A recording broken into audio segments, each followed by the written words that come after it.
It's recording. Welcome, everybody. Welcome, everybody, to the online seminar series, Machine Learning Needs Mathematical Optimization. Today, we have the pleasure of having Pietro Belotti.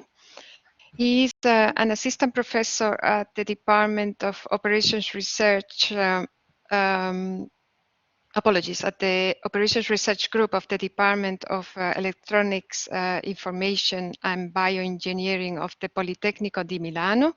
His research interests are discrete nonlinear optimization, exact methods for discrete multi-objective optimization, robust optimization, and open source software for optimization. Many of us know that he is the author and maintainer of the CON, which is a software package for solving global optimization problems.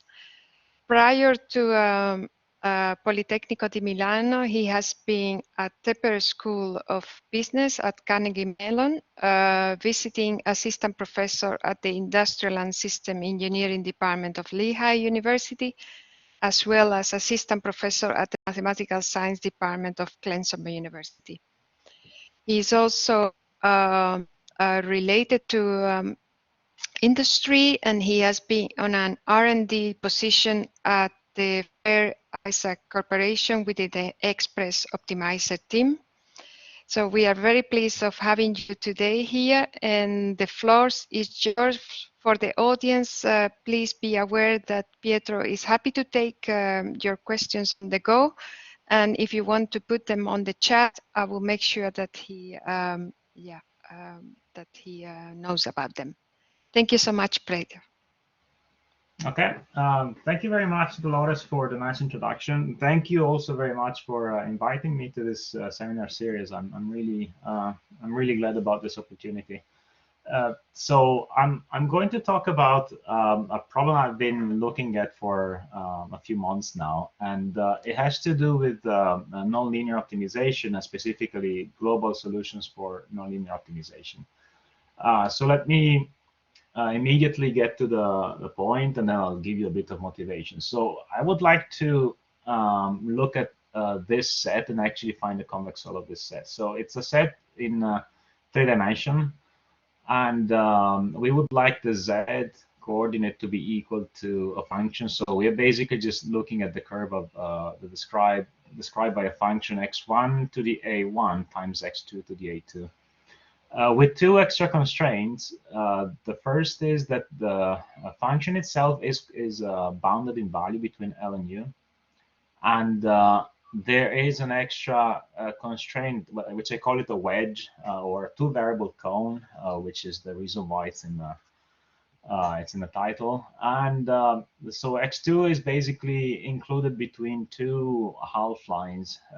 So basically, it's this cone that you see here.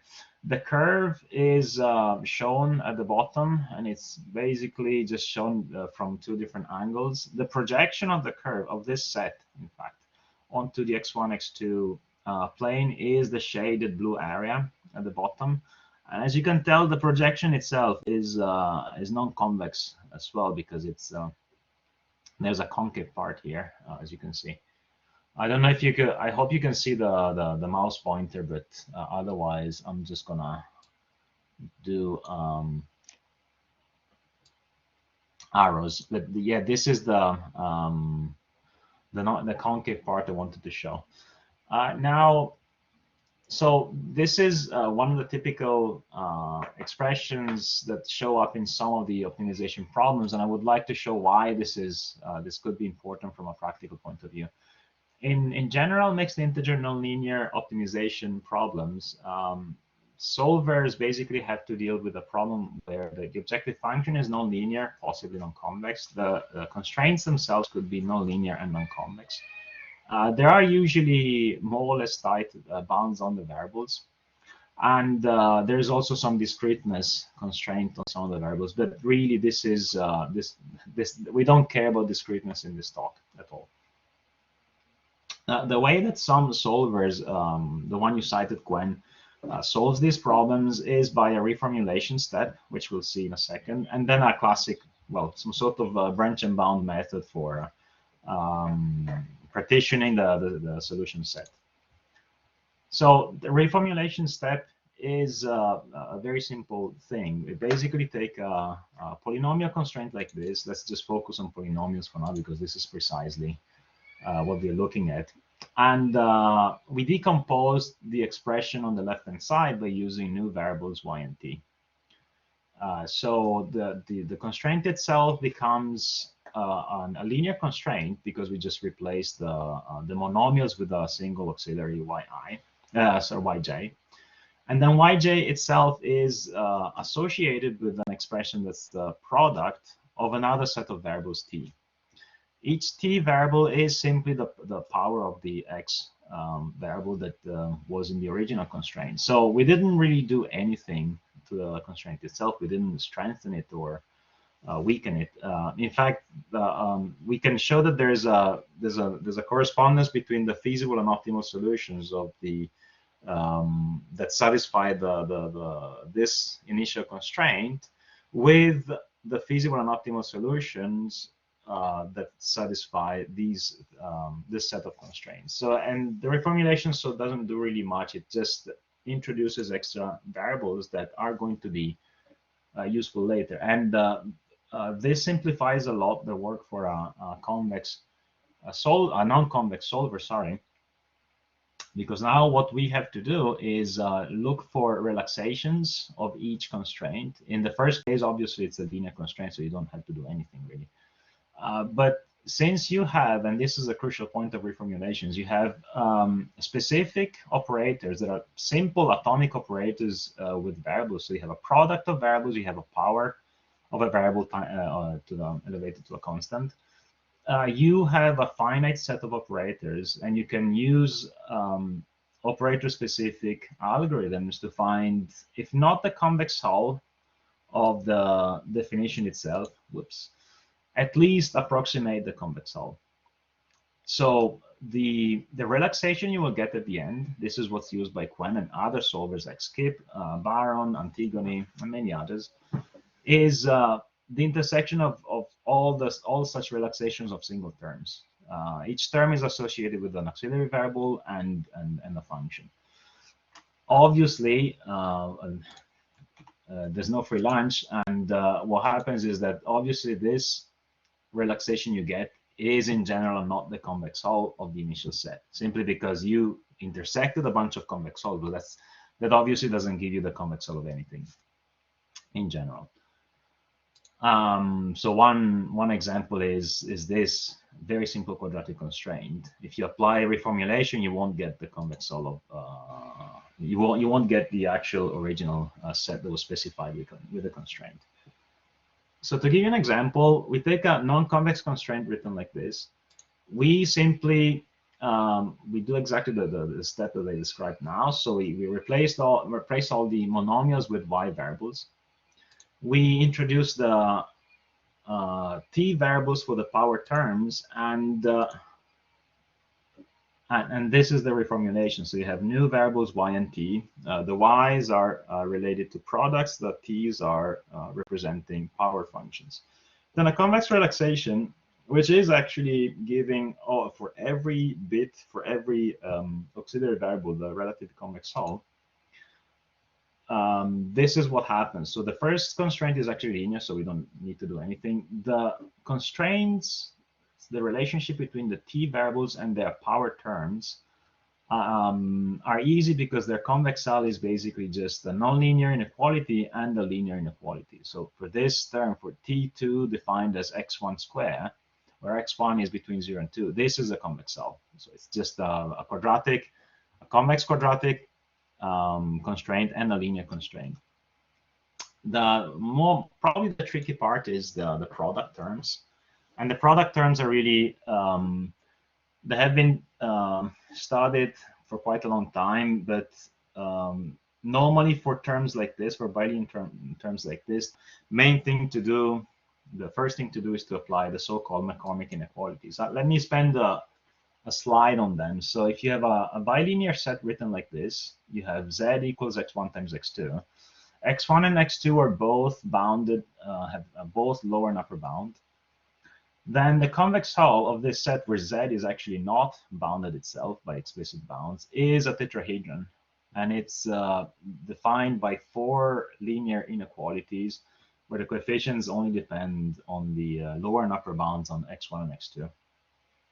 And this is a very, very well-known result, and it's from, what, 50 years ago? Something like that.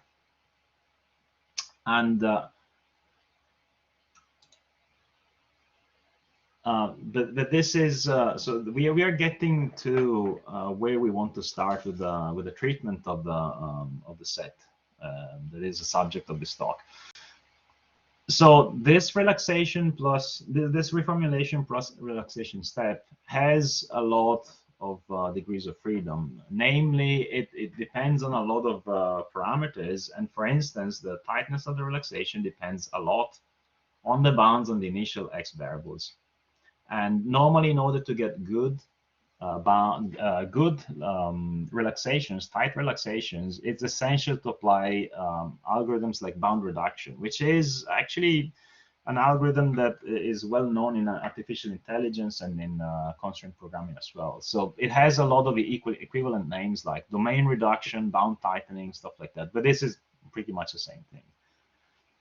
And but this may not be enough. So sometimes some steps that one could take are slightly different. So instead of taking an auxiliary variable y, setting it to the product of another 2 auxiliary variables, and each of these new auxiliary variables being a power term, one could think, okay, let's just compound everything, and let's just see what happens if we keep the auxiliary variable y equal to a product of powers. Assuming, of course, you have an idea of how to treat this constraint, because it's obviously no longer the decomposed the way that most solvers know how to treat. And this is one trick one could apply. The second thing, there is information. There's a lot of information in the relaxation itself, because the auxiliary variables like yj may also have explicit bounds that do not necessarily depend on the bounds on the original variables. So yj here could have explicit bounds that simply derive from this linear constraint. So one could easily think, okay, so yj is going to have a tight lower bound or a tight upper bound, and that means that the expression associated with y, which is x1 to the a1 times x2 to the a2, may itself have a lower and upper bound that is tighter than what is given simply by the bounds on x1 and x2. So if the lower bound on the expression is tighter than this, which is really the lower bound on the expression itself, and the upper bound is tighter than the corresponding upper bound on the expression, then there are things that one could do, and there has been work in that area as well. Let me just point to a couple of papers. So I worked on this stuff with 2 colleagues some time ago. So for instance, if you now have this set where z is supposed to be the product of x1 and x2, you still have bounds on x1 and x2, but you also now have a lower bound and an upper bound on z. Then the tetrahedron we saw before, the McCormick inequalities, the 4 linear inequalities we saw before, are no longer sufficient, and you actually need something else. So some time ago, we actually proved that there are infinitely many additional inequalities to at least approximate the upper envelope of this set. And so they are basically just inequalities that look like z lesser or equal than a linear function in x1 and x2. But I think a much more interesting paper has come out recently by Stryker, Pietro, and Park, and where they actually show the convex hull of the set. And it's a union of 3 sets. If I remember correctly, each of these sets is created using a second-order cone, so quadratic constraint that is actually a cone. It's like an ice cream cone, and the union of these 3 sets actually form the convex hull of this set, which I find extremely interesting. So this should lead us now to exactly where we want to what we want to look at, and it's this set. Well, I would like to study this set where instead of having a product of two variables x1 and x2, we have a monomial term in two variables x1 to the a1 times x2 to the a2, where x1 and x2 are still bounded, and also z has its own lower and upper bound. And I think so. There's a nice paper by Nguyen, Tawarmalani, and Richard from 4 years ago that study, I think, this exact problem, where, however, there are some assumptions on the value of the exponents. Instead, I didn't have an idea how to study this set in a general form, so I actually started looking at something slightly different. Instead of having bounds on x1 and x2, so a lower bound and an upper bound on x1 and on x2, I prefer to look at a slightly different set, one where x1 and x2 do not have explicit lower and upper bounds, but they belong to this two variable cone. So let's call it a wedge from now on. So x2 is between p times x1 and q times x1. We still have the lower and upper bound on z, and obviously we still have that z must be equal to the function itself, x1 to the a1 times x2 to the a2. So from now on, this is basically what we want to look at, and we would like to see where how the convex solve looks like. So I'll give you a couple of definitions first, just to be on the same page. If function f is defined on a domain T, then the epigraph of f in T is simply all the points x and z, such that z is greater than or equal to the value of the function. And similarly, the hypergraph, but I think this is very standard theory, is the set of points x and z where z is below the function. So it's basically just the set of points below the graph of the function itself, the curve of the function. And the lower envelope and the upper envelope is the convex solve of the two sets that I just described above. And for what I said before about MinLP, mixed integer nonlinear optimization solvers, finding the upper envelope or the lower envelope of a given set, of a given function, is important.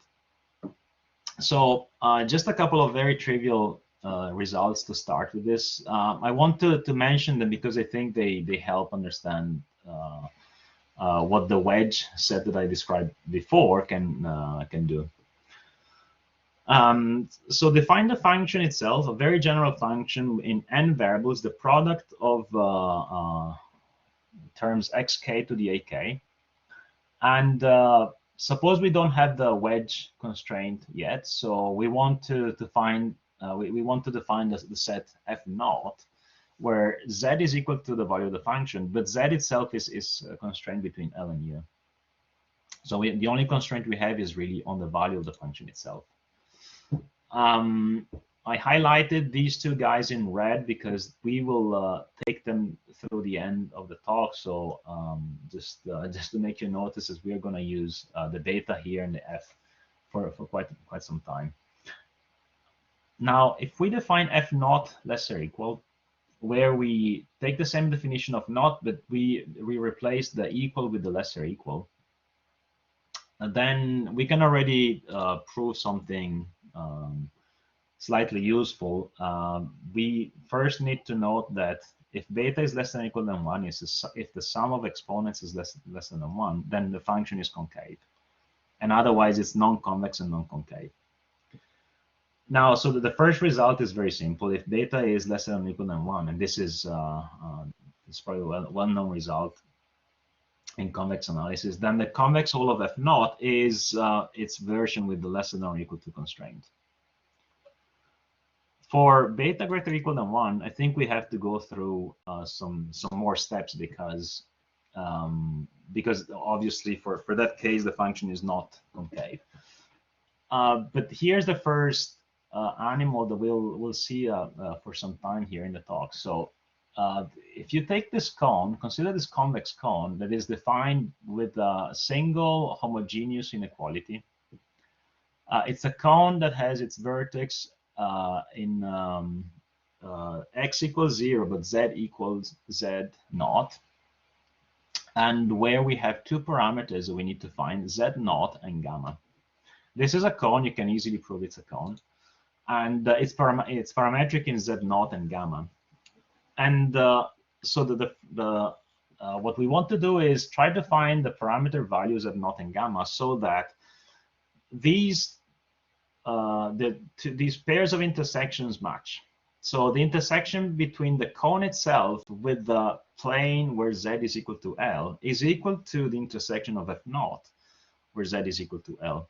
And the same holds for z equals u.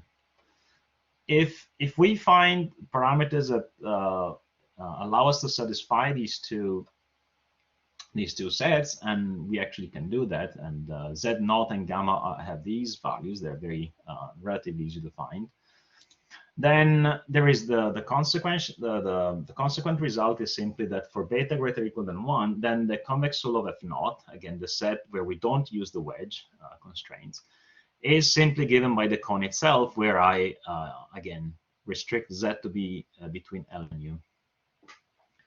So at least we're done with the convex hull for this for these sets, even ignoring the wedge constraint, the two cone variable that we saw before. So let's dig in now, and let's instead add this constraint, pxi less or equal xj less or equal q times xi. So we are now considering any two variables xi and xj with I different than j. And we are considering the whole set, the one that I was mentioning before. So z is equal to f of x, z is restricted between L and U, and this red constraint is also added. We can easily prove that it's when U is finite, then the set is bounded in 2 dimensions, but it's unbounded in more than 2 dimensions. But this is not. This is just a small consideration. This is again the graph of the set itself, only in 2 dimensions, of course. So we saw this in the second slide. So that's precisely the same graph. And I will jump directly into the result, because again, this is not a very, very important result. It basically says that we can easily find the upper envelope of the function over the set, over its domain, for more than 2 dimensions, so for n greater than 2, and for beta greater or equal than 1. And the upper envelope is given by this it's a function over a set. The function itself is precisely the conic function we saw before, the one that defines k. And we only need to add the wedge constraint, pxi less or equal xj less or equal qxi.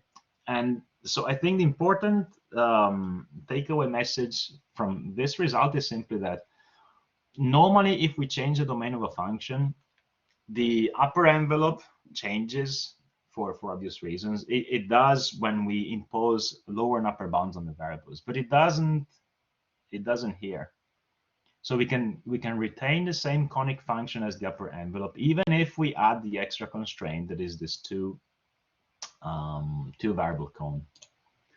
So this doesn't really. I better start using the pen, so maybe it's clear what I highlight. So even if we add this constraint, nothing really changes. We still have this conic function as the upper envelope. And so basically this is the main consideration. This wedge constraint doesn't change much on the convex hull considerations. The same holds, in fact, for beta less or equal than 1. So we still have the same function. Well, the function itself is concave, so it can be used to define its upper envelope. But it was the case even when we didn't use this wedge constraint. So the fact that we added the wedge constraint doesn't really change anything. And I think this is the lemma itself doesn't. The 2 lemmas themselves are not really important, but they give us a hint of the fact that the wedge constraint, so this 2 variable cone, may be useful to find more more information on the convex hull of the set. And this will specifically be extremely useful in finding the lower envelope, which we didn't see yet. So let me give you first a property that is probably very standard for basic geometry. If you take a branch of a parabola in the first quadrant, so if you take the set x1, x2 such that x1 times x2 equals xi, where xi is any constant, and then what you do is, again, take P and Q, draw the two half lines with slope P and Q, and then take the intersection, find intersections between these two half lines with the level set C of xi. Do it for several values of xi. Again, it's standard. It's a standard geometry trick. But basically, the slope of the line that goes through the two intersections does not depend on the constant itself. Or if we want a visual representation of this, these are all, the blue ones are the level curves. The dotted lines are, well, the lines x2 equals px1 and x2 equals qx1. And if you take the two intersections and you join them, you're going to find a lot of parallel lines. This is true for, let me see, x1 and x2, and these two are the values of p and q, completely random.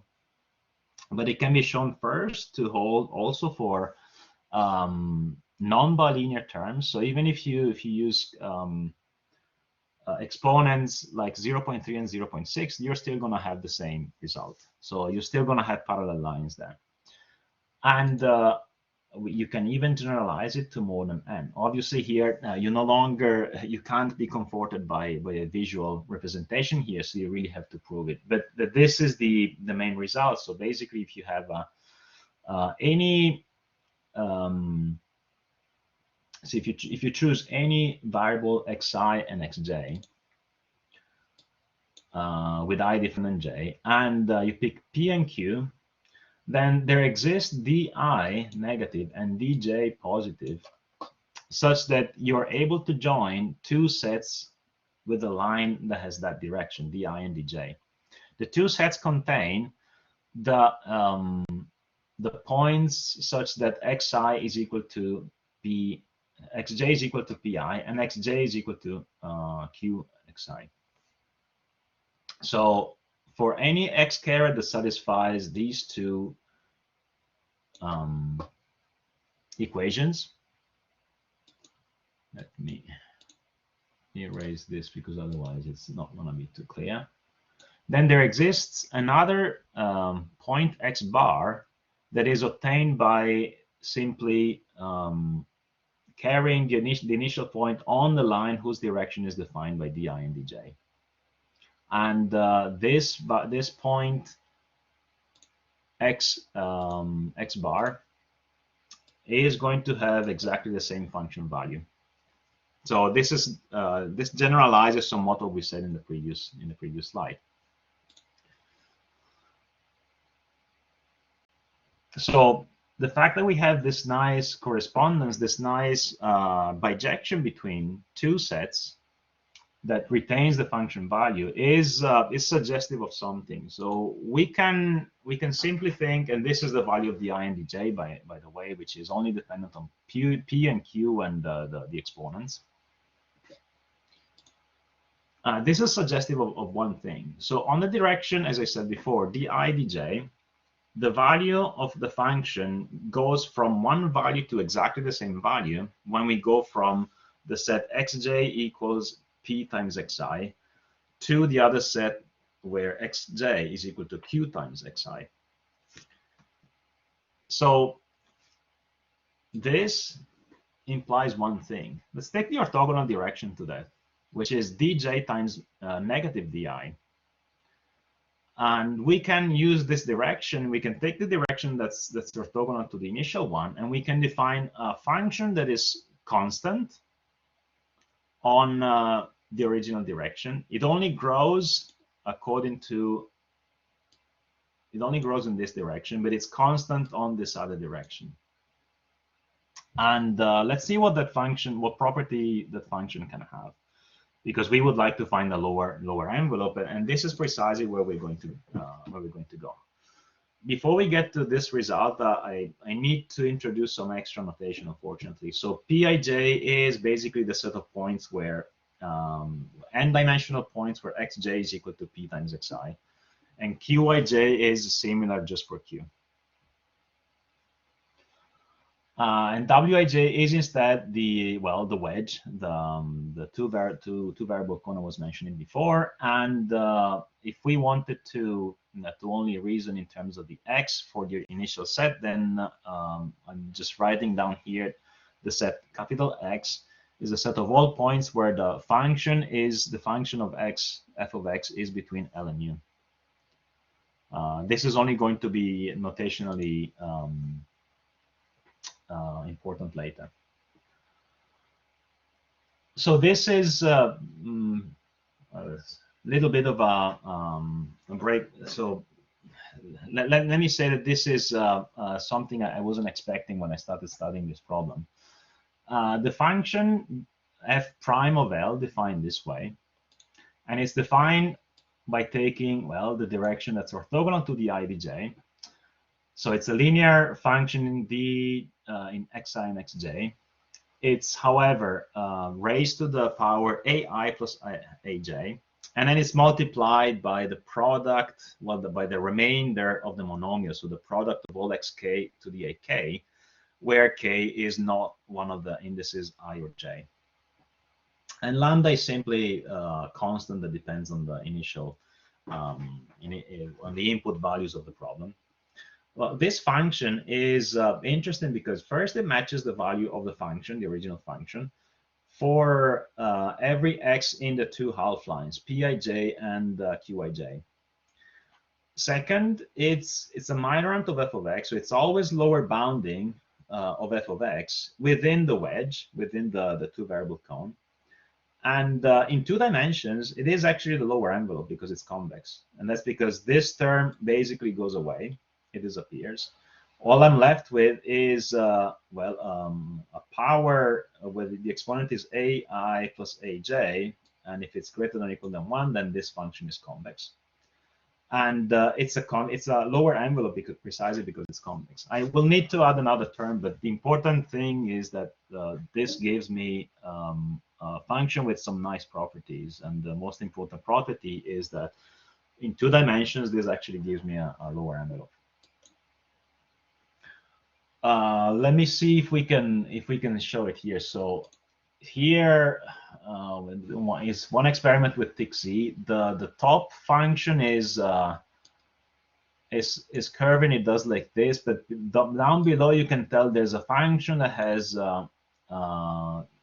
straight level lines, and that's precisely our lower envelope. From a different angle, you can see it here. There's this function that has straight level lines, and on top of it is our original function that has curved level lines. And this is the lower envelope is precisely this function below.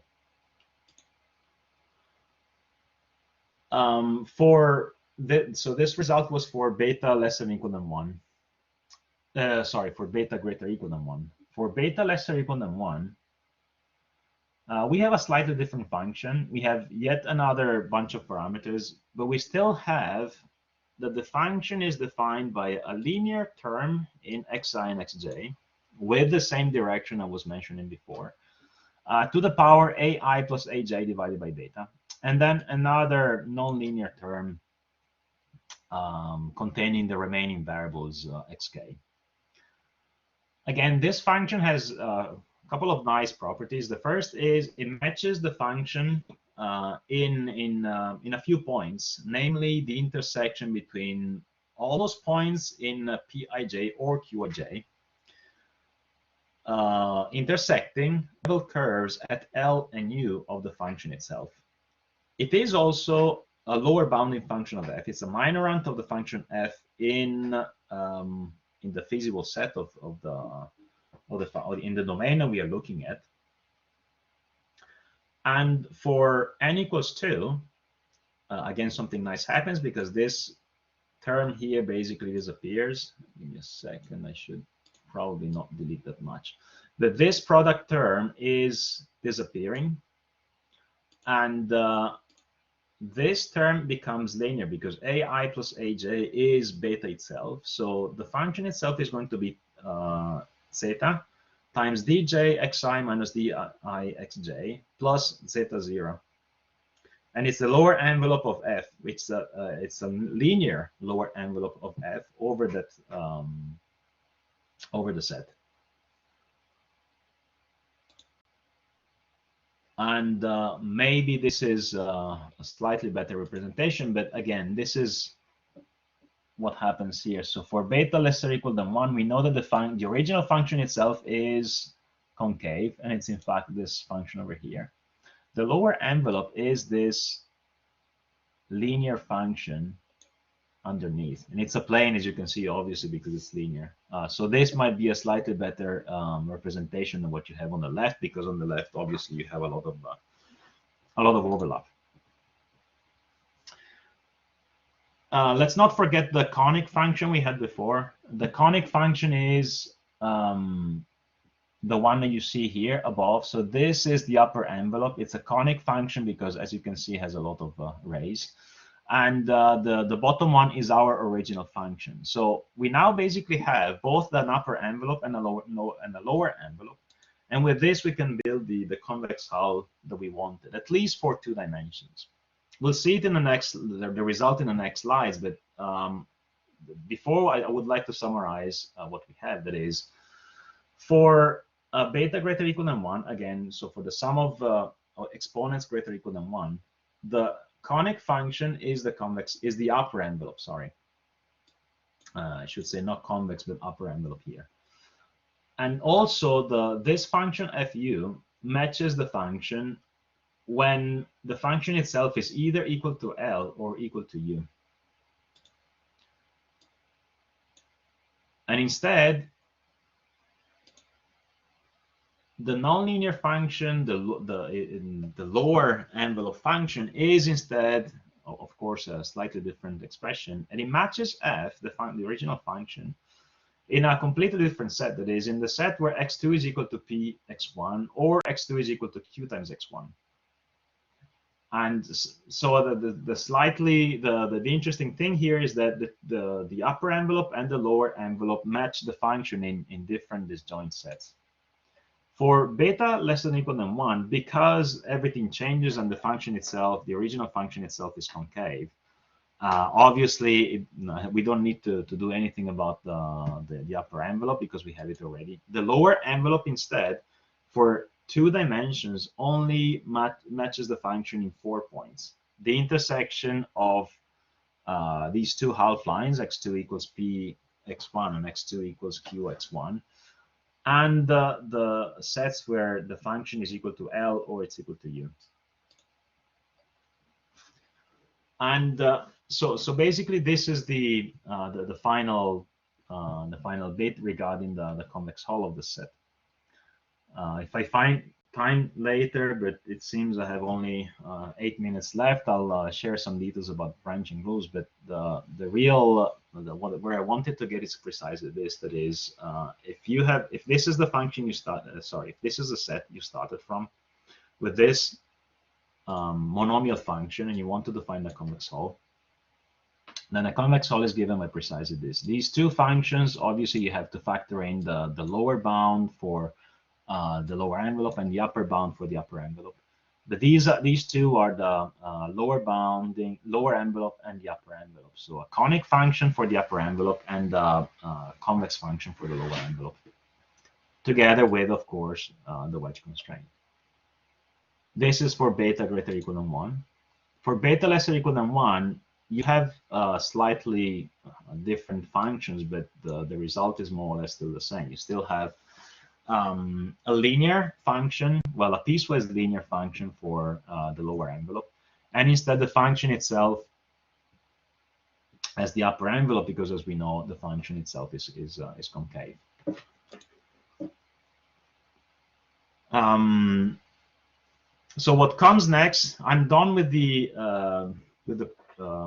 result, the main result of the talk, that is the convex hull of the set. What I would like to share, if there is time left, but I will take questions if we want, if there are questions from the audience.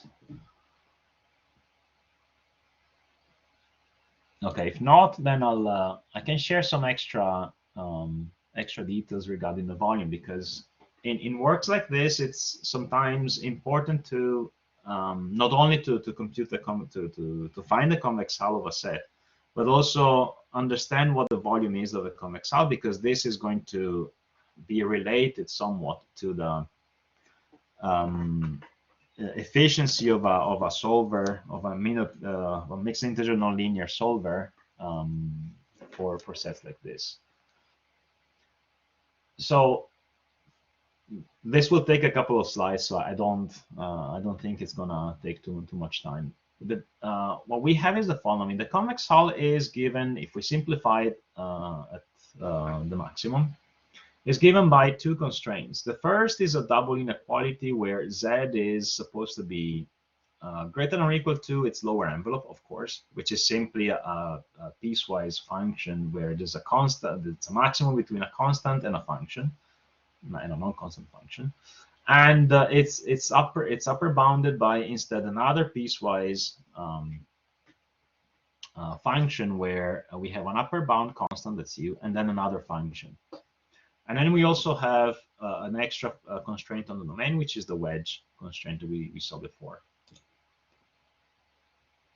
The volume of the convex hull, well, we learned it in calculus. We could try to compute it by running an integral over the difference between these two functions on a domain that, of course, is described by this wedge constraint. But these are complicated functions precisely because they have separate pieces, and we don't know exactly, well, we know exactly where they change, but it's going to be a nightmare to figure out how to compute it. So instead of doing so, I decided to try a slightly different approach to this. If you take the convex hull itself, the cross section for a constant value of z has a structure that doesn't depend on the value of z. That is, if you set z equals psi, then regardless of psi, the cross section is going to have exactly the same structure, and it only depends on beta, whether it's beta greater or equal than 1 or beta lesser or equal than 1. So if we do this, then we can still use integrals to compute the volume by taking first the area of the cross section. So we take the convex hull, we slice it with z equals psi, and then we say, well, the convex hull is going to be like this. It's just an integral. The area is only going to be a function of psi. So the volume is simply the integral from L to U of the area times d psi. And I'll just show you here what I meant with the cross section. So if you take a cross section of the convex hull, what you'll find is something like this. You can ignore the symbols here for a second.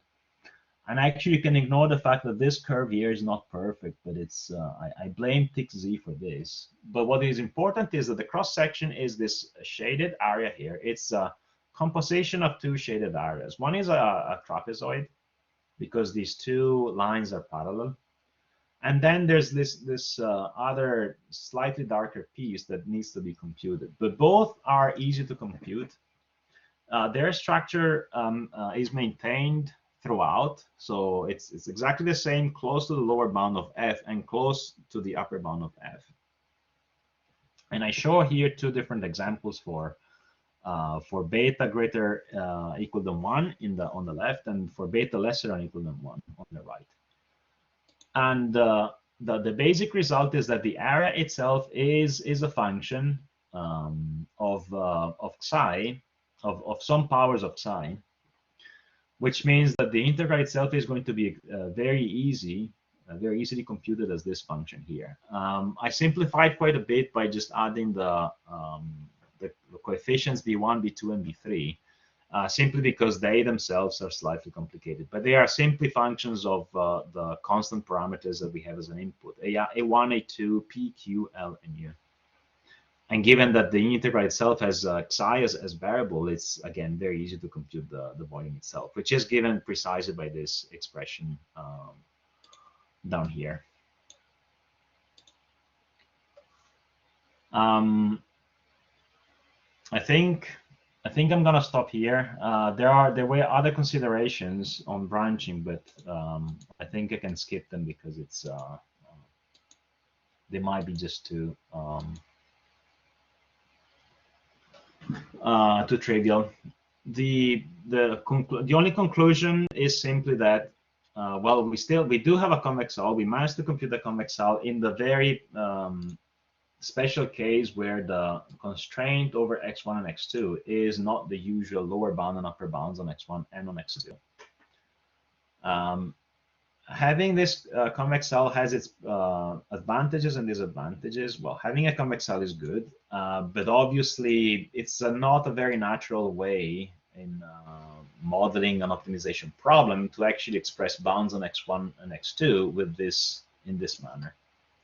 So from a practical point of view, I don't exactly know whether this is going to be applicable. One major consequence of this is that if we want to apply this within a branch and bound algorithm, in order to maintain the structure, in order to keep the convex hull, we will have to enforce two unusual branching rules. One where we set the lower bound or an upper bound on the ratio between x2 and x1, where x2 and x1 are just two variables in a monomial, or we enforce a branching rule on the z variable, simply because this will maintain the structure that allows us to find the convex hull of these terms.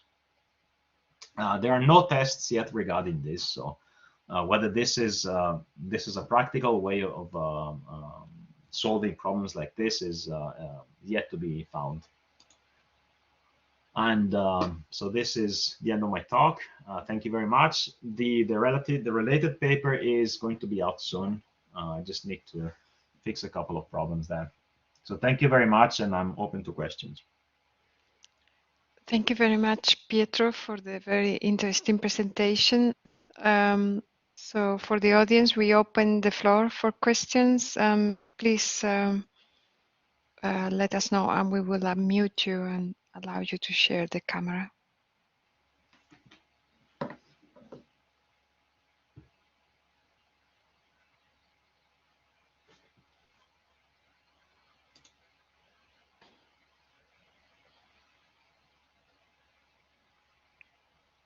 So, Pietro, you mentioned machine learning during your presentation. Is there any situation in which you have found an application of these results?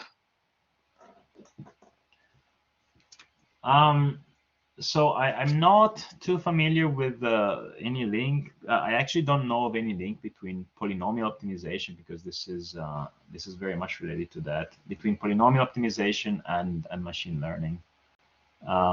There is a strong link between well, mixed integer nonlinear optimization and well, artificial intelligence more broadly, due to well, algorithms, interval arithmetic algorithms that are used on both sides.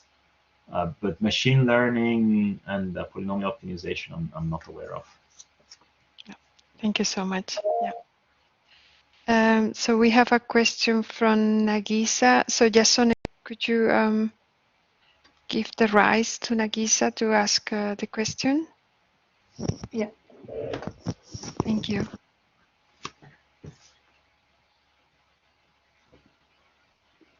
Hello, can you hear me? Yes, we can hear you. Okay.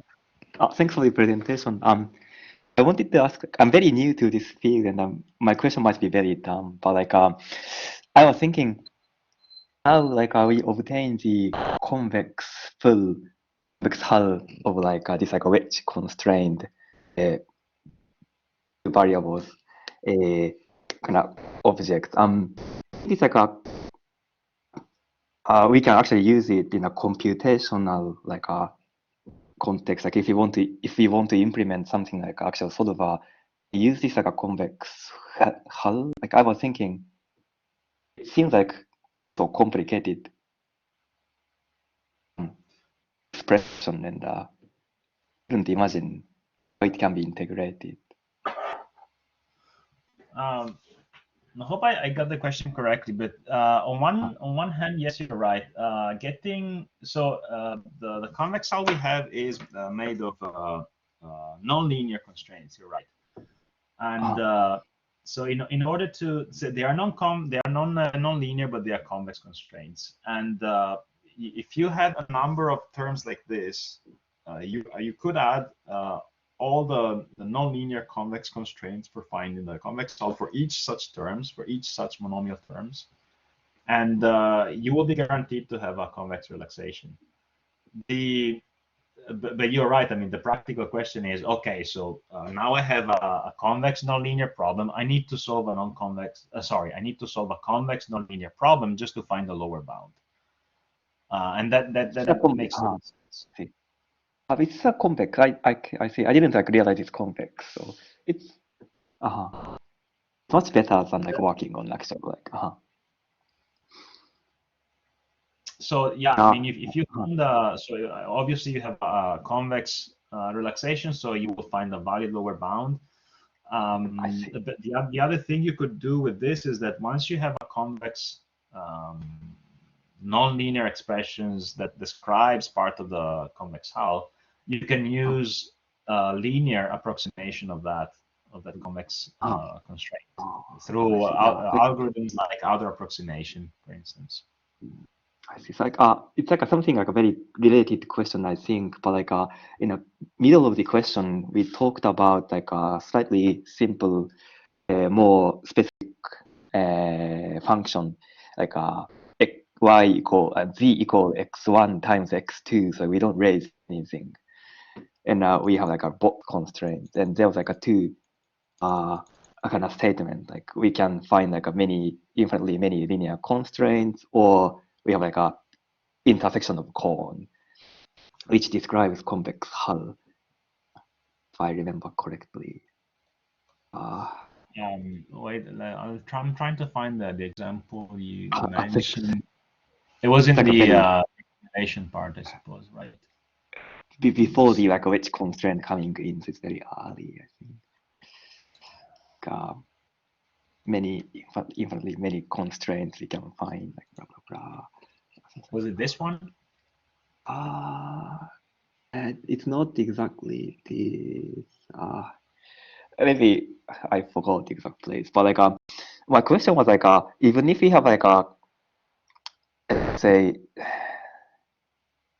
perfect description of the convex hull using the like a cone, it doesn't necessarily mean it's easy to work on. I was thinking like if it's like even if it's an infinitely many linear constraint, it might be easier to work on computationally. Do you think it's correct? No, that's correct. No, you're right. You're correct.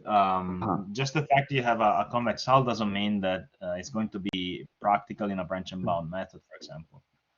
So we have closed forms for the convex hull here, but you will still have to. So if you wanted a lower bound, you would have to solve a convex nonlinear problem just to find the lower bound. And I think nowadays the status quo is that a branch and bound is more efficient when it manages to solve a linear problem, so an LT problem, because resolving a problem is much more efficient because of warm starting. I see, but I see. It may depend on like how like we develop the convex nonlinear solver. Maybe like it's like in the future maybe we have much more efficient nonlinear solver. I see. Thanks. Yeah. Thank you very much, Nagisa. Thank you. Is there any other question from the audience?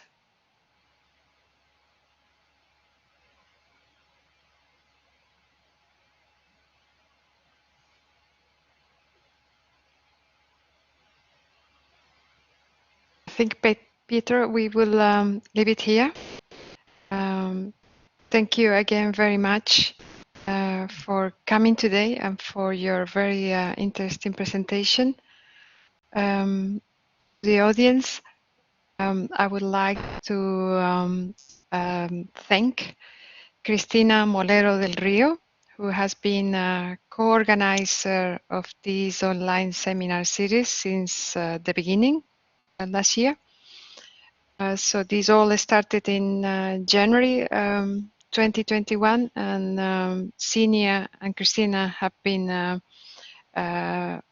helping to this week, and Cristina is going to be finishing very soon her PhD, and therefore she is going to leave us. And we are very, very thankful for being here every Monday and uploading videos and inviting people and many, many, many other things. So thank you very much, Cristina. Thank you to you. I have learned a lot, and yeah, I have enjoyed very much. We wish you very good luck with the new pages, and Pietro, again, we hope to see you soon in person at some event or our event. Thank you. Thank you all. Same here. Hope to see you soon in person. Bye. Thank you again for the invitation. Thank you. Thank you very much. See you next week to everybody. Bye. Bye.